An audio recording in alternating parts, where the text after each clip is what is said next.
Ang babae ay hindi alintana na nakita. Ang kanyang pinsan at ang kanyang kaaway ay malapit sa isa't isa. Bigla niyang nadama ang isang lakas ng sama ng loob. Naging malinaw sa kanya na siya ay naging sobrang labis sa relasyon na ito. Sa huling ngunit sa pagkakalito, pinag-isipan niyang mag-sign up para sumali sa isang eksperimentong proyekto ng pambansang instituto. 3 araw pagkatapos ay ganap na mawala sa buhay ni Doktor ito. Nagplano siyang bumalik sa bahay para kunin ang kanyang mga dokumento at pahirapan ng pag-alis. Ngunit hindi niya inasahan na biglaan siyang ipagdadaan ni Doktor ito. Ang babae agad niyang tinanggihan ito. Tunay itong nangyari habang bumalik din ang kanyang tiyang dingding sa bahay. Nakita niya ang babae. Nakita niyang nababaratan ang tiyang dingding.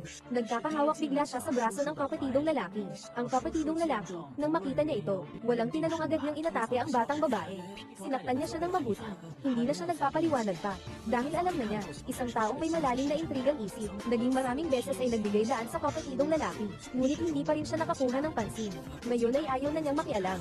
Tahimik lang niyang sinulot ang bulaklak sa lupa at ibinigay ito pabalik sa batang babae. Ang kanyang tahimik na reaksyon ay nagdulot ng pagkalito sa kanilang dalawa. Pinanood nila siyang umalis, ngunit hindi makahanap ng dahilan para pigilin siya. Ngunit hindi alam ng batang babae na ang lalaki ay palaging itinatago ang mga munting bagay sa pagitan nila. Ngayon ay unti-unting lumalamig para sa kanya, pati na ang pagdadala ng kanyang tiyahin pauwi. Sa likod nito ay may mga hindi masabing dahilan. Noong gabi, bakit hindi mo maunawaan ang aking intindi? Ako ang iyong tiyuhin.